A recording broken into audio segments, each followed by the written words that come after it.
Welcome to Maryville College and the third and final presentation of the 2025-26 Witherspoon Lecture Series. My name is Aaron Astor. I'm a history professor here at Maryville College, and speaking on behalf of the college, I'm very pleased you have joined us in this semi-quincentennial year of the country's founding, revolution in the Southern Appalachians.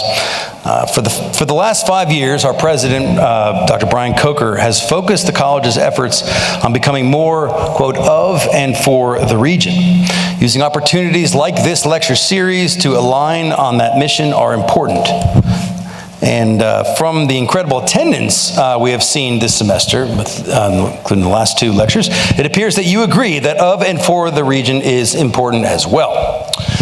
Newell and Mary Lee Witherspoon, members of the classes of 1952 and 1956, respectively, endowed this program in 2022. The Witherspoons' intention was to bring to the campus presentations by outstanding academic and professional individuals and to support opportunities that bring campus and wider community members together to learn about and discuss topics that are important, timely, and of broad interest. Unlike the previous two presentations, unfortunately, Newell and Mary are not able to be here tonight, but please join me in showing our appreciation for their generosity.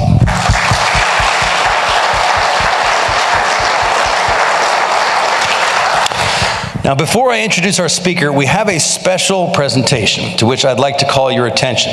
Will President Coker and Linda Miller and Kathy Liltrelli, Regent and Vice Regent of the DAR's Mary Blount chapter, please come forward.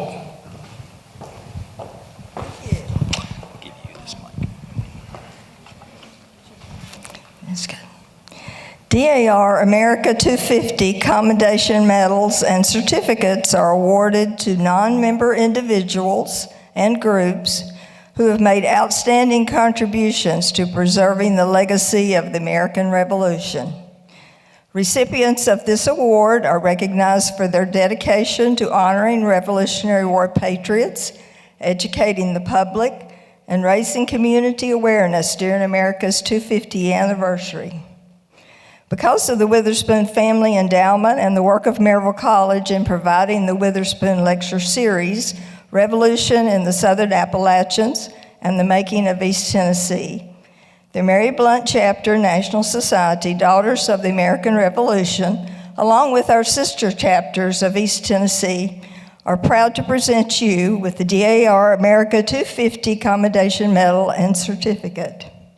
It is our pleasure to recognize you for your dedicated efforts to celebrate and commemorate our nation's 250th anniversary. Thank you.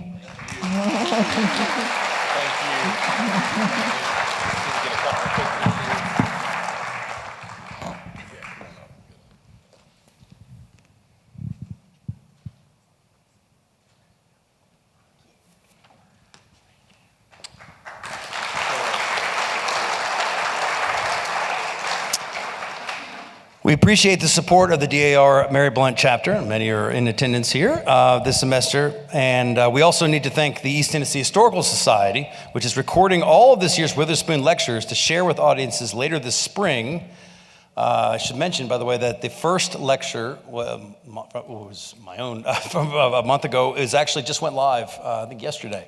And on the Facebook, I think Maryville College's Facebook has promoted it, but it is now available. We appreciate you being here. Now, for our speaker, Dr. Chris Magra is professor of early American history at the University of Tennessee and the director of the Center for the Study of Tennesseans and the War. He earned his PhD from the University of Pittsburgh in 2006 and joined the faculty of the University of Tennessee in 2010.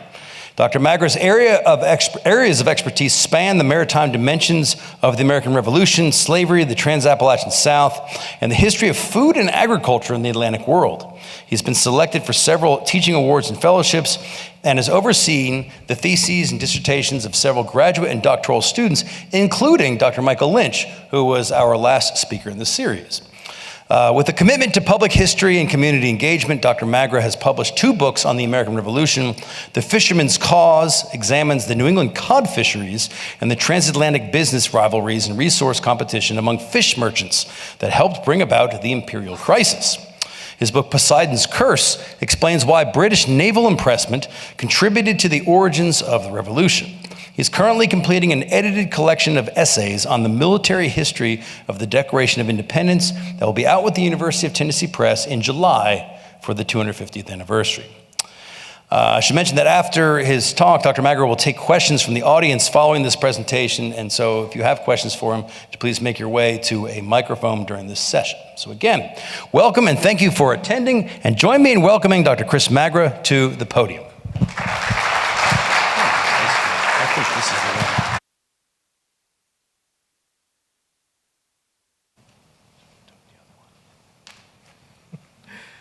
Hi, everybody. Can you all hear me? Okay.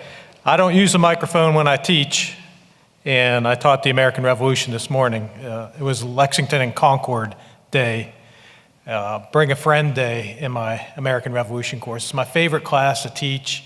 I've taught this course every spring semester for 20 years, and I hope to teach it another 20. Can you all believe it's been 250 years since 1776? Just let that sink in.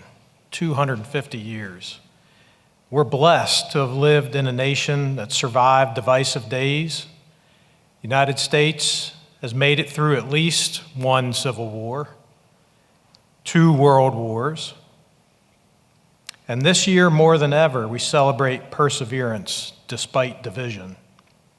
This year in particular, we celebrate moments when Americans came together, such as the signing of the Declaration of Independence in Philadelphia, Pennsylvania, nearly 250 years ago. This anniversary year gives us an opportunity to reflect on unifying principles that connect Americans.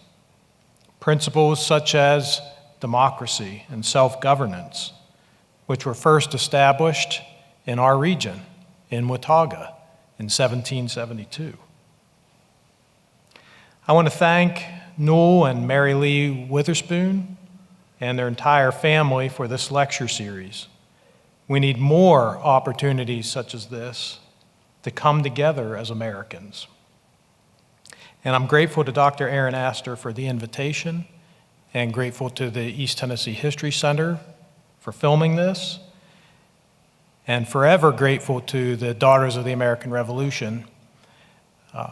You all know how wonderful they are. They have multiple branches in our region. We might have more branches of Daughters of the American Revolution than any other city in the United States. We're blessed to have them.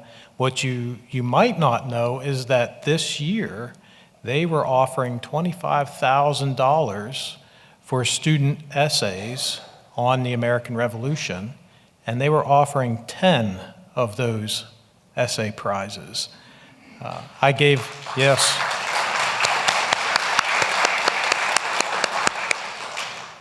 students in my American Revolution course an entire week to work on their essays for that, and wouldn't it be neat if one of them won and we could say someone in Knoxville, Tennessee won one of those precious awards.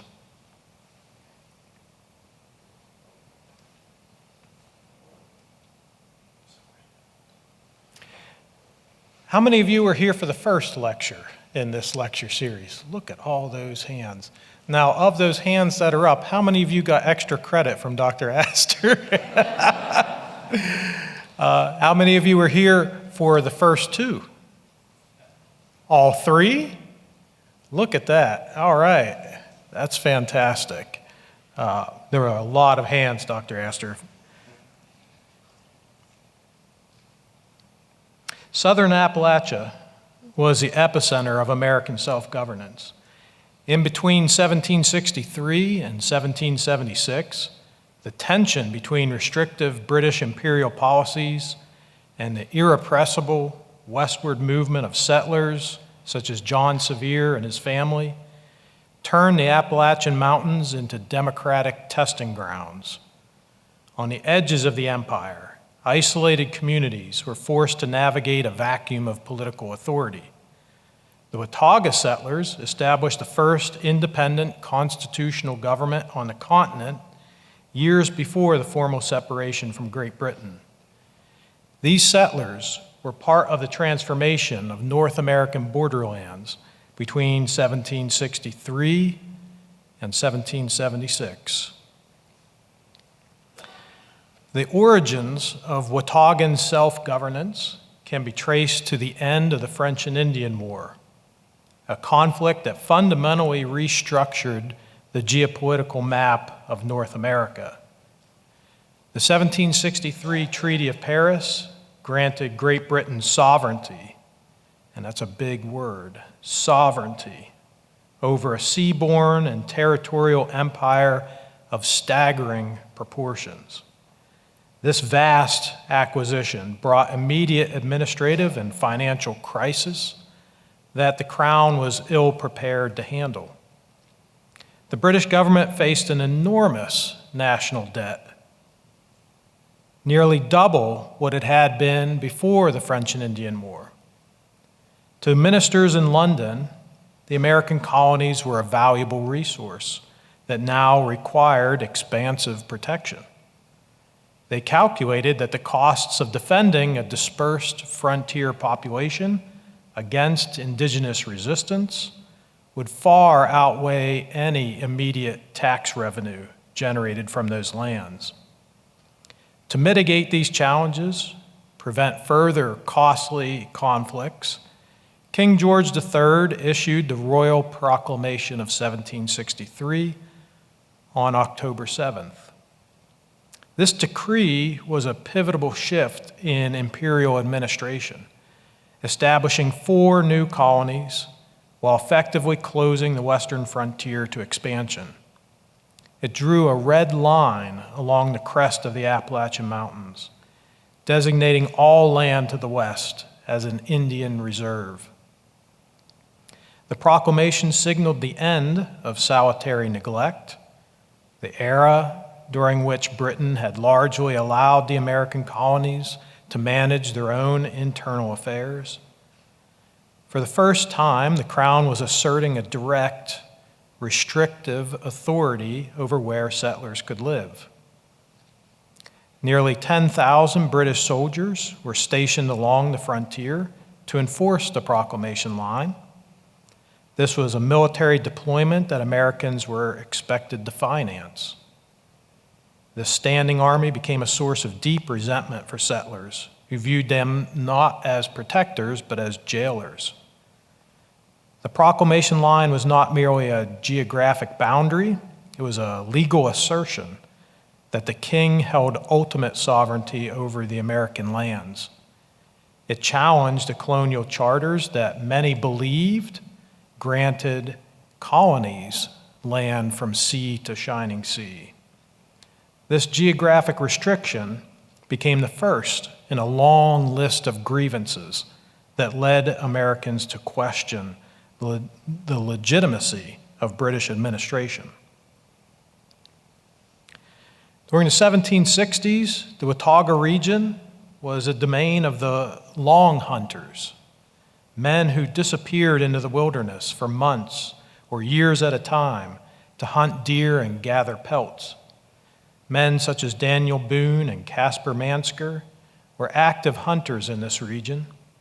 They were not settlers in the traditional sense, but they provided the geographic intelligence that made settlement possible here. Boone, in particular, acted as a cultural bridge, navigating the complex boundaries between British authorities, land speculators, and the Cherokee in the region.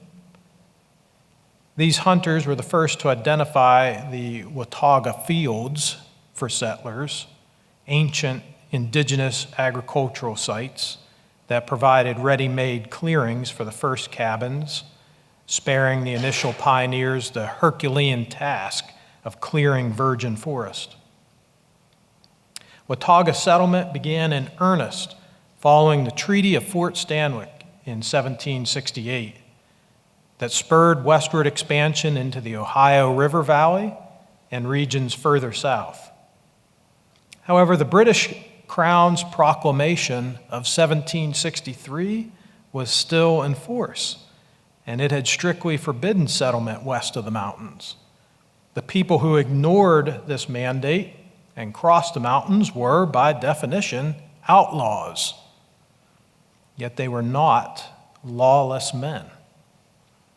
In terms of South Appalachia, settlers were primarily families from Virginia and North Carolina, many of whom were seeking refuge from troubles on the coast. A significant portion of the Watauga population consisted of people who had been involved with the regulator movement in North Carolina. These were small-scale farmers who had risen up against corrupt local officials who used excessive taxes and legal fees to strip frontiersmen of their land. Just like the later Shays Rebellion, the frontiersmen were defeated by a private army at the Battle of Alamance in 1771, and many regulators faced the loss of their lands in North Carolina and financial ruin.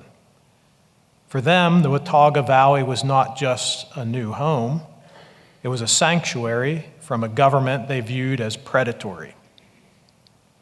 This experience ensured that the Watauga Settlement would be built on a foundation of deep-seated skepticism toward any centralized authority. They didn't just want land, they wanted a system they could finally trust because they were the ones administering it. Among these early arrivals was William Bean. Bean was a veteran of the French and Indian War, and he established a cabin at the junction of the Watauga River and Boone's Creek in 1769.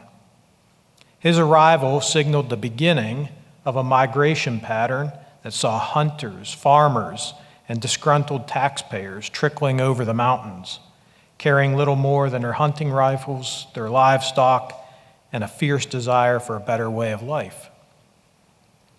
The leadership of the Watauga Association was anchored by James Robertson, a man of remarkable steady character, diplomatic skill.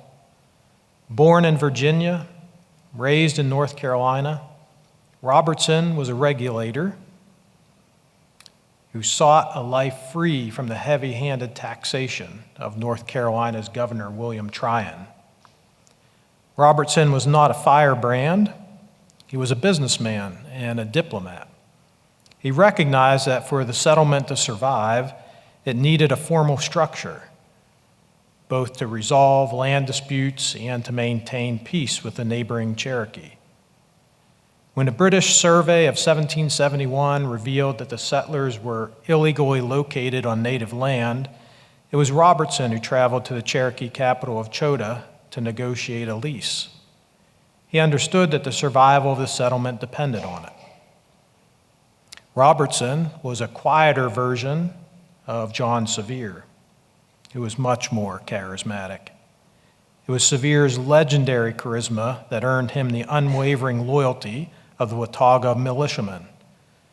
Sevier's new home, Mount Pleasant, became a social hub and a fortress.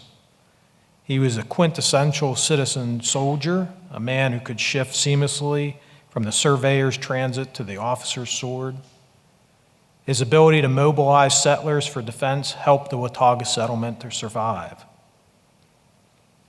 By 1775, the population of the Watauga settlement had grown enough to attract the attention of Richard Henderson.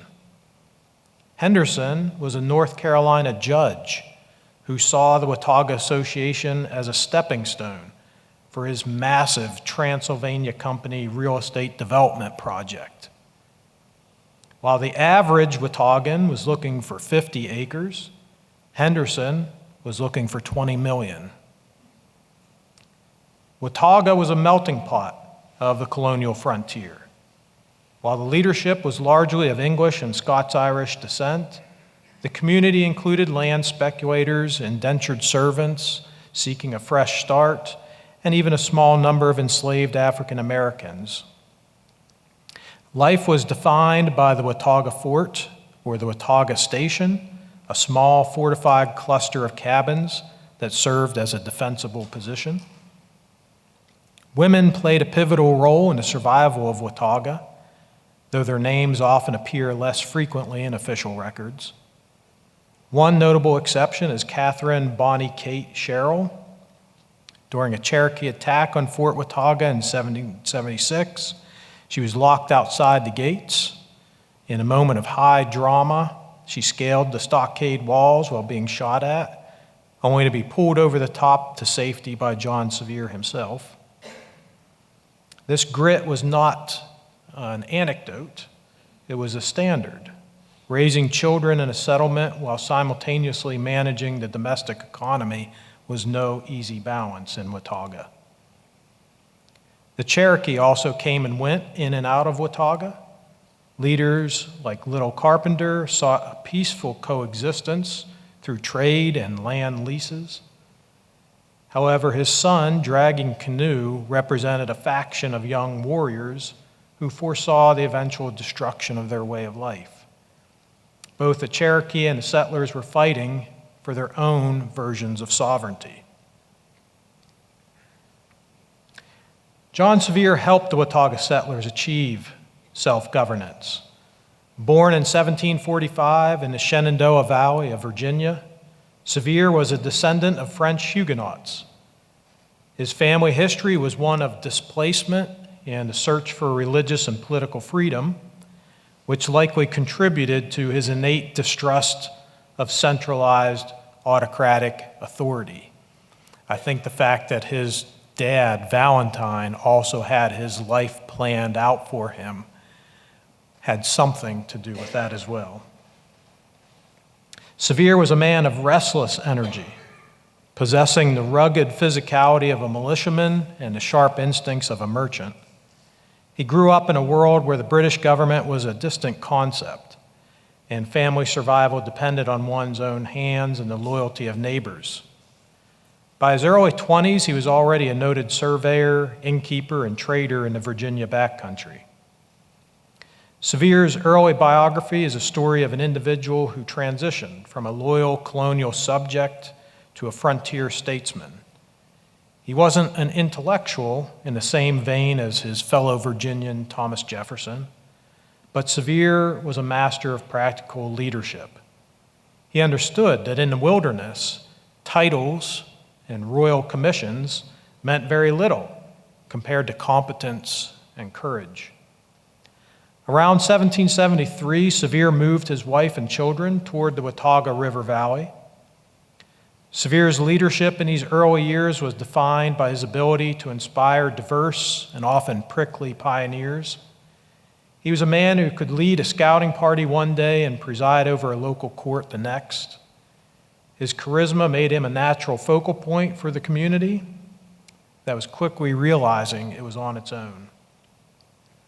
He embodied the shift from subjecthood to citizenship. In the Watauga Valley, Sevier helped cultivate a society where authority was derived from the community's collective will. This was not a theoretical exercise for him. It was a matter of daily survival against both the elements and the constant threat of conflict. His residency on the Nolichucky River earned him the nickname Nolichucky Jack, a name that would eventually become legendary across the South. But in the early 1770s, he was simply one of many men trying to navigate the legal and physical challenges of living outside the empire's red line. Sevier's early career is essential to understanding the frontier's role in the Revolution because he represented the rise of democratic authority. He showed that leadership could emerge outside of royal decree or aristocratic birth. The Watauga Association, established in 1772, represented the most significant milestone in America's transition to self-governance. The settlement's origins were rooted in a massive blunder. The settlers initially believed they were within the legal boundaries of Virginia. However, a 1771 survey conducted by Colonel John Donaldson revealed the uncomfortable truth. The Watauga, Nolichucky, and Holston valleys were actually located south of the Virginia line within the territory of North Carolina. This meant they were occupying land that the British Crown had explicitly guaranteed to the Cherokee. after that 1763 peace treaty. Facing an imperial order to vacate their homes and return east, the settlers found themselves in a desperate position. They had invested their lives in the clearings and cabins, and they had no intention of leaving. They realized that neither Virginia nor North Carolina could or would protect their interests in this disputed territory. In May 1772, the settlers took an audacious step toward autonomy. Recognizing that they could not legally own the land, they negotiated a 10-year lease directly with the Cherokee. This was a legal fiction designed to provide a veneer of legitimacy to their presence while bypassing the proclamation line of 1763. To manage their internal affairs in this legal vacuum, they drafted the Articles of the Watauga Association. This was the first written constitution authored by American-born freemen on the continent. It was a pragmatic exercise in republicanism, born from the need for law and order on the frontier. The Articles established a 5-member court of law consisting of elected magistrates. This judicial body was responsible for regulating court cases, recording land titles, and ensuring the settlement did not become a haven for criminals and debtors. It was a governing body formed by the people, for the people. The Wataugan settlers were not lawless men and women. Wataugan self-governance was not a rejection of the law, but a demand for it in the face of unresponsive external governments. The settlers believed they possessed an innate sense of justice and the rational faculty to govern themselves. They were practicing the consent of the governed long before it became a national rallying cry. This political experiment proved that democracy was achievable. The Wataugans demonstrated that Americans were capable of creating their own functional, stable systems of rule. The governance model was simple and it was transparent.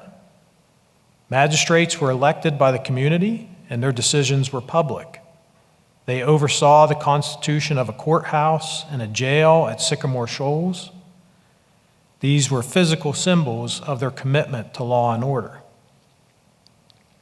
While the Wataugans did not explicitly claim independence from the British Crown at this point, their existence was a dangerous example. Virginia's royal governor, Lord Dunmore, wrote in 1774 that the quote-unquote republic in the woods had formed a government, quote, distinct from and independent of His Majesty's authority, end quote, a clear sign of a growing rift.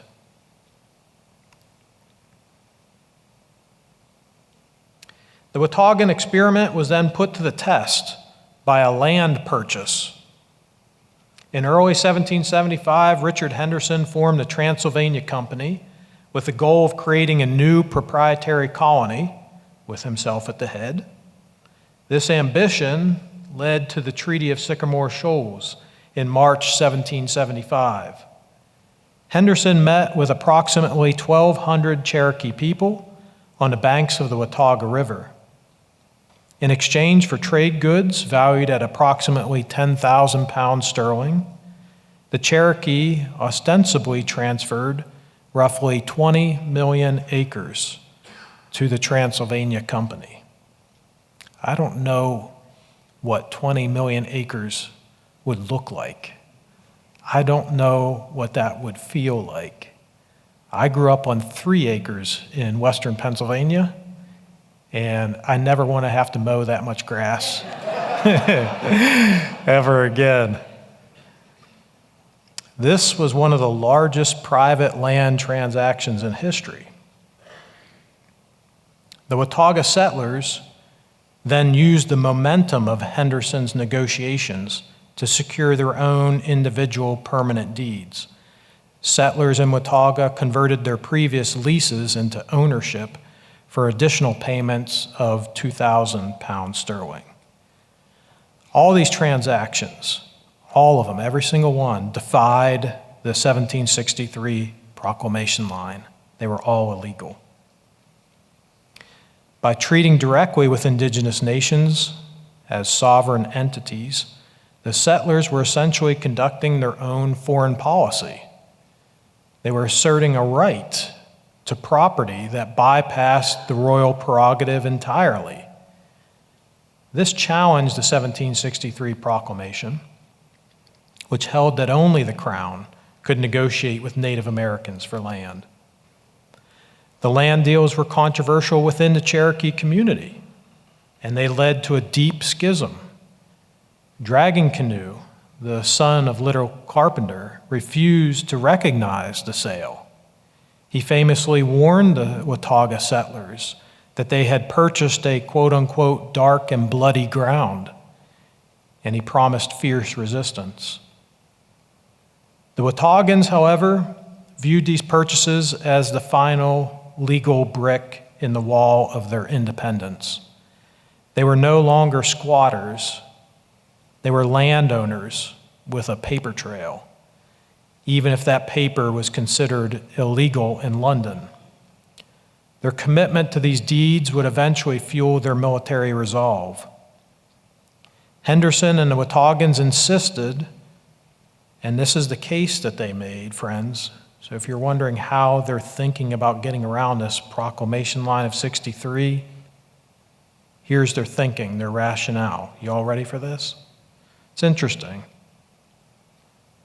They insisted that their labor and occupancy gave them a legal right to own the land.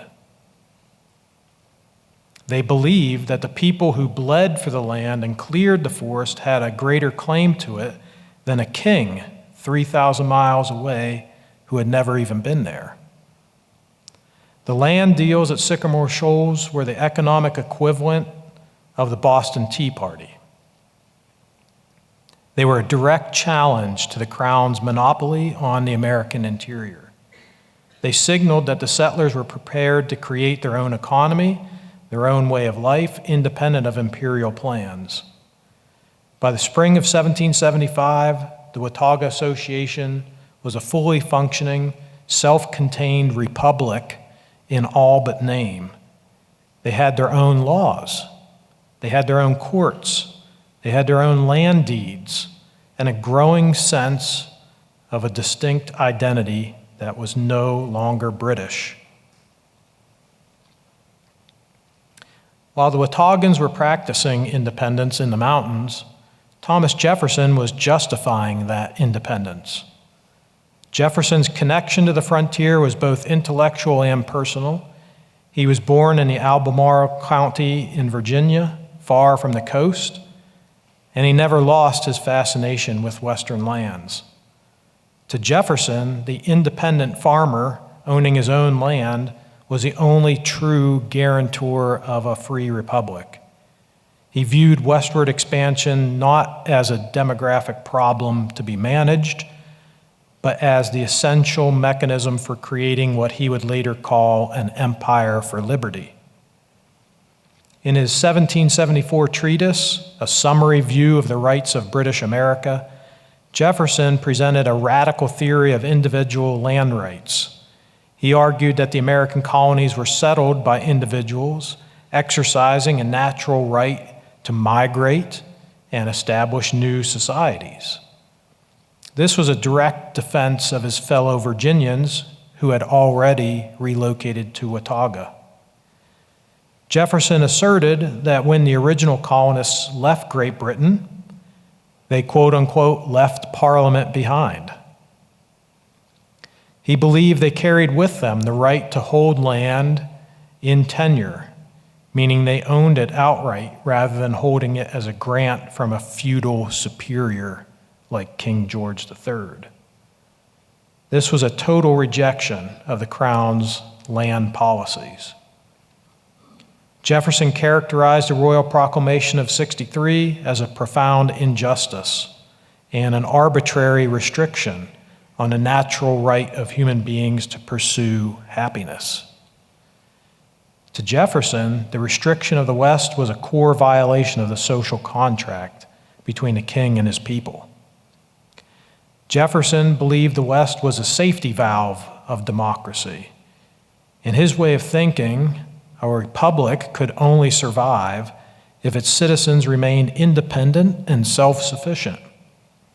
This required a constant supply of land to prevent the urbanization and dependency that Jefferson believed had already corrupted European societies. The influence of westward expansion is clearly visible in the Declaration of Independence in 1776. As a primary author, Jefferson ensured that the grievances of frontier were given equal weight to those in coastal communities. He was writing for the backwoodsman as much as the merchant. The seventh grievance in the Declaration explicitly condemns the king for, quote, endeavoring to prevent the population of these states, end quote. Did you ever think about the proclamation of 63 as preventing the population of America from growing, disincentivizing people from coming overseas, indenturing themselves from 4, 5, 6, 7 years to get here with the hope of owning land? Well, that shop is closed, is what Jefferson is saying in the Declaration of Independence. It cites the obstruction of laws for the naturalization of foreigners and the raising the condition of new appropriations of lands. This was a direct strike at the proclamation line. The Declaration of Independence further accused the king of exciting, quote unquote, domestic insurrections and bringing on the, quote, merciless Indian savages, end quote. For the people of Watauga, this was a direct reference to the British-Cherokee military alliance that threatened their very existence in the summer of '76. Watauga settlers would have read the Declaration as a confirmation of their own struggles. Jefferson had taken their practical, muddy reality and turned it into a universal principle of liberty. He had bridged the gap between the Appalachian settler and the coastal merchant. Jefferson's rhetoric successfully synthesized the frontier struggle for land with the coast's struggle for political representation. He created a unified American identity based on the consent of the governed, a concept that the Wataugans had already been living with for 4 years. The outbreak of the American Revolutionary War fundamentally altered the strategic landscape for the Watauga Settlement. They realized that their semi-autonomous status was no longer sustainable in a state of total war. They had to choose a side, and for the most, the choice was clear. The British government began to leverage its alliances with indigenous nations, supplying weapons to Dragging Canoe and his allies. The frontier settlements were now on the front lines of a global conflict.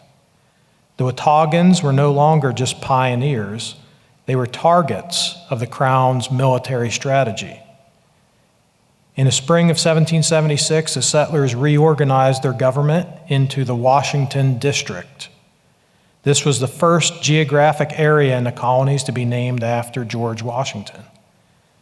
They formed a 13-member committee of safety to manage wartime functions and oversee the defense of the region. On August 22, 1776, they submitted a formal petition to the North Carolina Provincial Congress requesting to be annexed.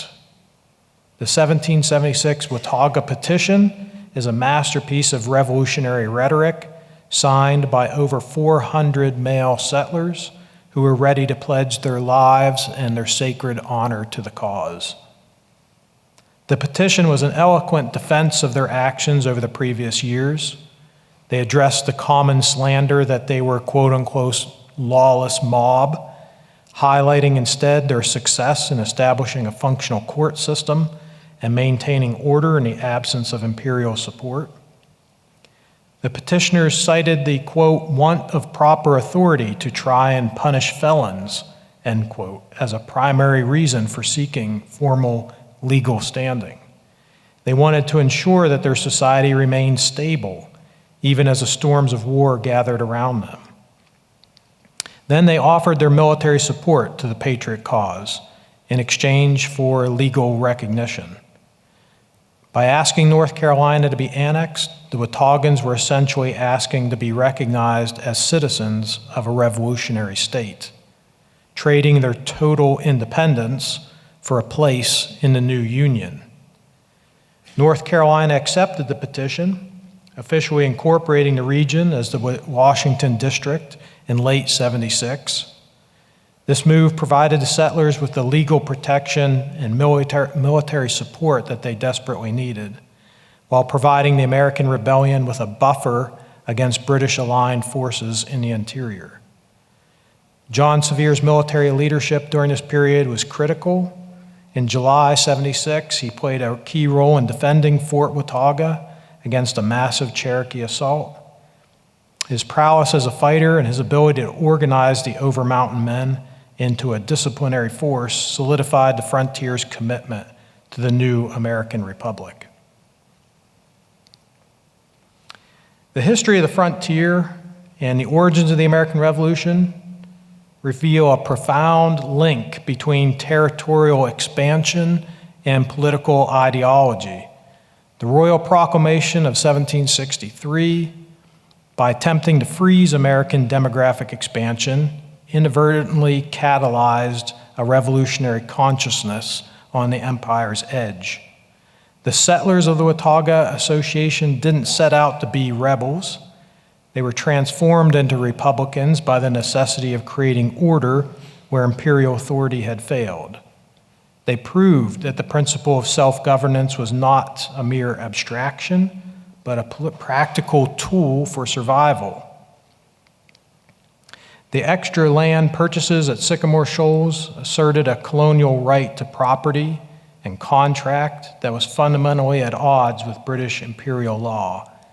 These acts of negotiated autonomy were the economic foundation of the frontier's pursuit of liberty.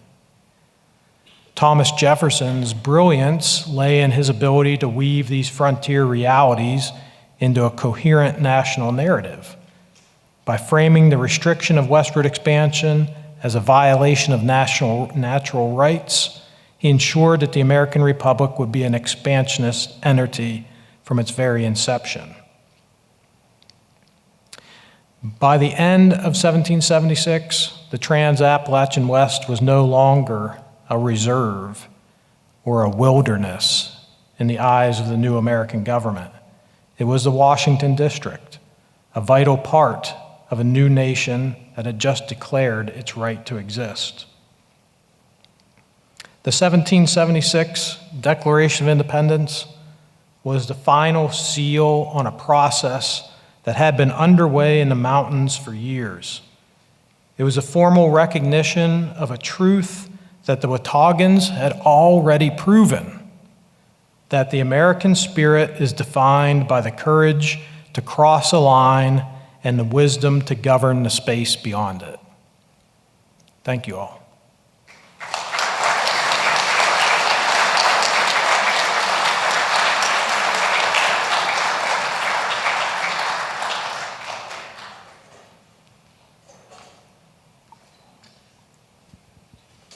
Questions about Watauga, Sevier, the origins of the American Revolution, the British Navy? What do you got? Lexington and Concord? I'll pass, bring the mic around if anybody has a question here. Thank you very much. This is great. So let me bring it over to Cypress. So in Watauga, you mentioned how there were a lot of how during the war there were a lot of revolutionaries. Were there any loyalists within Watauga, or no? Yeah, that's an excellent question, and it has to be noted that the period from the Association 72 and the Declaration of Independence in 76, that there's kind of a weeding out period. And people are pushed out of Watauga during those 4 years. There are people, remember, that the Wataugan settlers don't want in Watauga. One of the groups of people are convicted felons. They don't want people fleeing to the mountains to get away from the law and living in Watauga as their neighbors. That's not what they want. And as we get closer to 76, there's a misconception, and it's baked into British military strategy during the Revolutionary War, that the South has a lot of loyalists in it. And this complicates Cornwallis and his expedition in 1780 when he trusts Patrick Ferguson to go into the backcountry to raise a loyalist army. He doesn't find one. What he finds are pissed off Wataugans who come over the mountain and march 300 miles to kick his butt.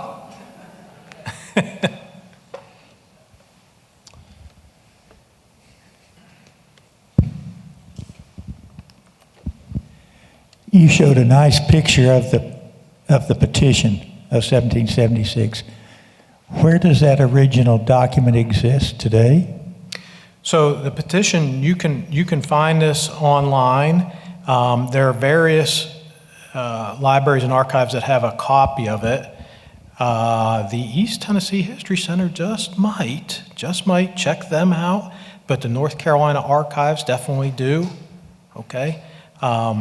But you will get access to the original and to a transcript, which is a lot easier to read. Yeah. Yep.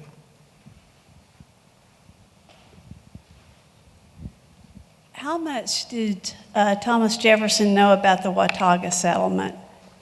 Yeah, he was very well informed. You have to remember that John Sevier and a lot of the Wataugans came from Virginia. They're his neighbors. He personally knew them. And you have to remember that the Wataugans pissed off Lord Dunmore, the royal governor of Virginia. He really did not want his people going across that boundary line, that 63 line. It made a mockery of his own authority, not just the king's authority, but Lord Dunmore's authority. And I like to back the bus over Lord Dunmore when I teach about Dunmore's proclamation in 75. He wasn't the sharpest knife in the drawer. And angering that man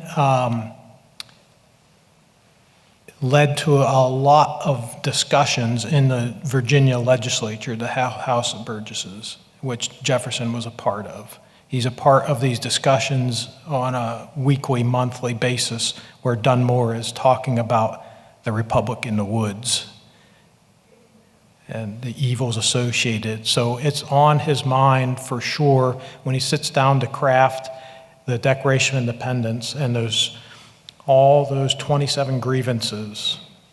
King George III did this, King George III did that. He's very mindful of trying to bring together a divided America and what kind of language will bring people together. He's very mindful of wanting to include people on the frontier in addition to coastal communities like Philadelphia or Charleston, New York City.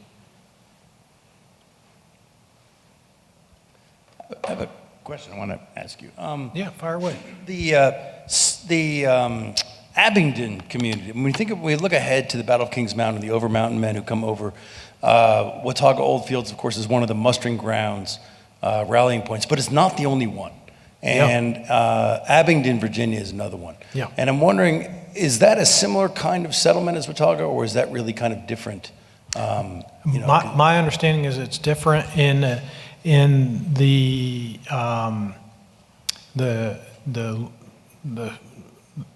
constitutional basis for Watauga and the legal systems that are set up in Watauga. My understanding is Watauga has the very first constitution on the entire continent. that sets it apart from everything, friends, that makes our region unique and the settlers in our region unique. You know, you're absolutely right that they're not the only ones who are part of that over mountain group that goes to take on Patrick Ferguson at Kings Mountain, and I like to back the bus over Ferguson too. Ferguson's way of going about getting loyalists to join Cornwallis's army was to use strong language, to say that you're less of a man if you don't fight for the British Army, to say that you're a bunch of dogs if you don't join Cornwallis, to say we're going to bring fire and sword. That's straight out of the Old Testament, friends. We're going to bring fire and sword into your country. And that kind of strong talk upset a lot of folks, not just in Watauga, not just in Virginia, but even in what is today Kentucky.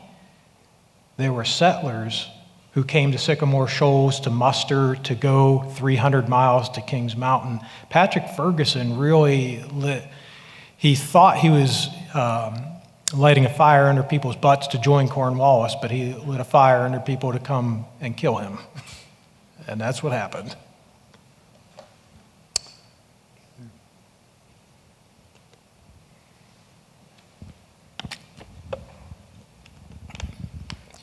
I have two questions. I guess the first one's more of a statement. When you mentioned the 20 million acres on the land lease, I did the math. That's approximately 3/4 the size of Tennessee. Unfathomably large. Second thing is, how could we all get invited to your next Bring a Friend class? We would all love to come. You all are welcome to come. I also get asked if I can audit my class, and the answer is yes. You all are invited. You have a standing invitation. You just email me first, maybe. We'll set it up. I have two questions. One may be a little difficult. I'm a little fuzzy on the boundary lines of the Washington district. I know it was Watauga, but did it go west from there, and how far west did it go? I'm not sure about the Donaldson line. I'm thinking of like Martin Station, which is technically in Virginia today, Yeah. but that gets a little fuzzy. Yeah. And then the second question is totally unrelated. Up by Concord, I just had a conversation a couple of days ago with someone who said the Redcoats were actually after a powder mill at Concord, and I had never heard that. I didn't think that was true, but I hadn't heard that either. That would be fascinating to find out if that's true or not. Yeah, no, I hadn't heard that they were after a powder mill. And the boundary lines, you're right to be questioning that. They're fuzzy to begin with, okay? And that's part of the issue here, is that these lines are never agreed on by all the Cherokee people. They're agreed upon by a certain number at a certain point, and immediately afterwards, the Cherokee are contacting the British government, the Native American agents that are set up in the region, and directly writing to King George III and saying, this is all wrong.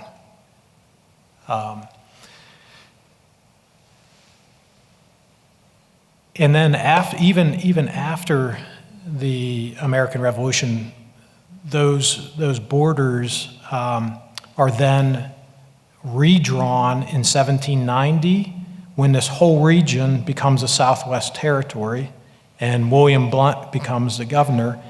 And it's what makes it so complicated, and why I can't answer your excellent question, is that Blount and Sevier and Robertson, in addition to all the other hats that they're wearing, they're land speculators, they're real estate developers. And so these boundary lines are continually redrawing them to get more and more land as they negotiate different leases and treaties with the Cherokee people, who themselves are disputing those very agreements. Yep. Is there a modern map that we can see the proclamation line of 1763, like the towns? Oh, Yes, did I have a map of the proclamation line, friends? Can you all remember if that was one of my? So the surveyor who did this line, his name was William Petty, like Richard Petty in NASCAR. The Petty family, Petty, they had gained noble status in the 1650s by dividing Ireland up into north and south. They drew a line across Ireland and said, these are savage Irish peoples, these are barbaric Irish peoples, and you need a pass if you want to get in there, and we don't recommend it. And King George III hired the Petty family. His grandson drew the line here with the help of a military expedition. And that red line that you see on the map was initially just an estimate of the Appalachian Mountain range, which, did you all know the Appalachian Mountains stretch up and down the eastern seaboard of North America? Did you know that the island of Newfoundland in the North Atlantic Ocean is a peak in the Appalachian Mountain range? Thing's huge. And between 1763 and roughly 1770, William Petty and that expedition are negotiating with various Native American groups to nail down exactly where that red line is, but it's darn hard and is never set in concrete and is disputed, and Americans violate it, just like we violate the speed limit on Route 40 going downtown all the time. A little bit harder on the Alcoa Highway with all those police, but.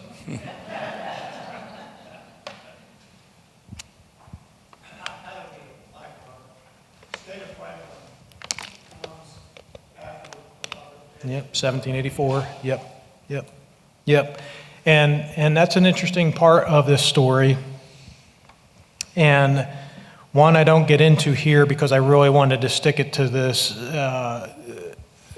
Revolutionary era story for the 250th and talk about the Declaration of Independence and the influence of Watauga on the Declaration of Independence. There's a lot of bleed through between Watauga and Franklin. A lot of the same people and a lot of the same issues trying to carve out a life for themselves, trying to establish a government by the people for the people that they want. Yeah. Any particular question about Franklin, or just your? Yeah. I mean, it's a fascinating little moment. What might have been if the state of Franklin had survived, how that would have changed the trajectory of the state of Tennessee in 1796.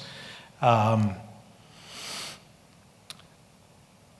don't know. I think that the Southwest Territory in 1790 would have obliterated it anyway. And I think William Blount, as governor, would have wanted it that way. Blount is a big-time real estate developer as well. He's not at Henderson's level, but he gets up to about 3 million acres.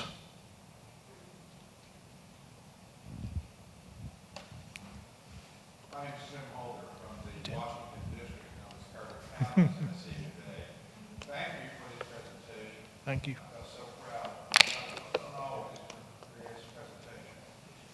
But if you have your presentation available for distribution, other people seeing it, Yes. really fine, wonderful. If you turn around, a few seats behind you, sir, is a fine gentleman who's recording this for the East Tennessee History Center, and they'll be putting it online, and you can all access it along with this PowerPoint presentation that you see. Happy to. Remember, the other two lectures are also going to, the first one is already online. The second one will be, I'm sure, soon as well. 2 weeks. Any other? Somebody have a question here? Oh, you got a question back there.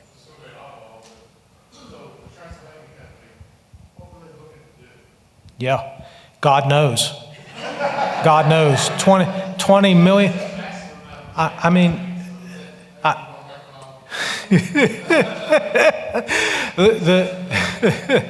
So a lot of our founding fathers are shareholders in real estate development companies. It's not unusual. This is big business in early America, and the goal of these things is always to clear land, to build roads in, and to then send agents over to Europe to convince poor people to indenture themselves for 4, 5, 6, 7 years to afford the expense of relocating with their families across the Atlantic Ocean to America, to then go out to the frontier to these lands, to then purchase those lands from the various companies and settle there. Now, how the heck do you populate 20 million acres? That's pie in the sky real estate development that I can only imagine what the actual plan was for the Transylvania Company. Yeah, it sure did. And you have to realize that the federal government gets involved after the American Revolution. The federal government, like the British government, asserts a degree of sovereignty and a degree of control over those lands by virtue of the 1783 peace treaty that gives the federal government, not the Transylvania Company, not the Ohio Company, not any of these real estate development companies, gives the federal government sovereignty over it. One of the ways that the Southwest Territories created in 1790 is that North Carolina gives the federal government its land in this region in exchange for the debts that North Carolina owed to the federal government for military protection during the Revolutionary War. There's kind of a handshake there, and the Southwest Territories created in 1790 as a result of that. So there's a degree of federal sovereignty over Western lands after the Revolution that complicates those land deals.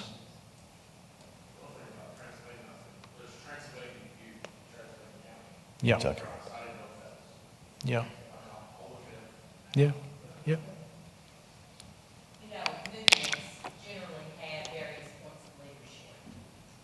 What do you see, or who do you see as being the major player in the movement in drawing this part of the nation together with the revolution? Yeah. And how do they communicate? You ever thought about, you talk about knowing each other in Virginia, but in this area, there was the kinds of communication we have today was not available. Yeah. So how did that movement, in your opinion, become communicated and become broad? Yeah, certainly Sevier and Robertson have to be included in any discussion of leaders. And the communication is a real interesting story that involves letter writing, lots of it, and duplicates and triplicates of those letters because one is not enough, and gossip, which involves a lot of women getting together for dinner parties and talking. And that's true in Virginia as well as the frontier, because in Virginia, people are spread out on large plantations, okay? Like I said, I grew up on 3 acres in western Pennsylvania. You could barely see my neighbors, but we communicated probably too much. Any other questions? Time for maybe one more. Right.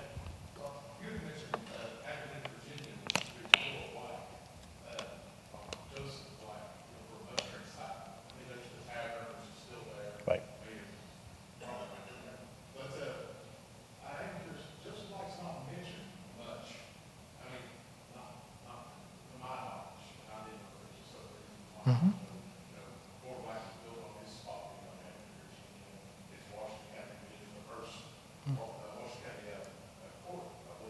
Mm-hmm. Yeah. You don't hear him mention those later on. Yeah, that's right. Keep championing him, and maybe one day we will. Yeah, you know, there are 400 signatures on that Watauga petition in '76, and we do for the most part highlight a handful of them. Yep, that's true. One more question I wanted to ask. In 1772, when they first formed the association, the document creating that is available? Is that not available anywhere? No, it is not. What we do have is that 76 petition, which references it. And so most of, if you all have this in your attic, it is worth a fortune. So it's still missing. It's still But also, you should just give that to the East Tennessee History Center, and they will handle that for the public and do a great job of it. So it was North Carolina. It was Tryon who called it a dangerous example. Was it Tryon? Who said Virginia. Oh, Virginia. Virginia. Dunmore. Dunmore said it was a dangerous Republic example in the of woods. Tryon is the one who angered the regulators in the 1760s, early 70s. But so dangerous it's gone. Yeah. That's, well, everybody, let's give applause to Dr. Magra. Thank you very much again. And I also want to thank everybody for coming to all, especially it seems many of you have come to all three of the lectures. This was really an honor. This is definitely a great, I think, for the Witherspoons. I know that they've enjoyed this very much. And want to thank you all for coming out. We will put the video, like I said, one of them is already online. There'll be another one in a couple weeks, and then shortly after that will be this one. But thank you again, everybody, and have a good night.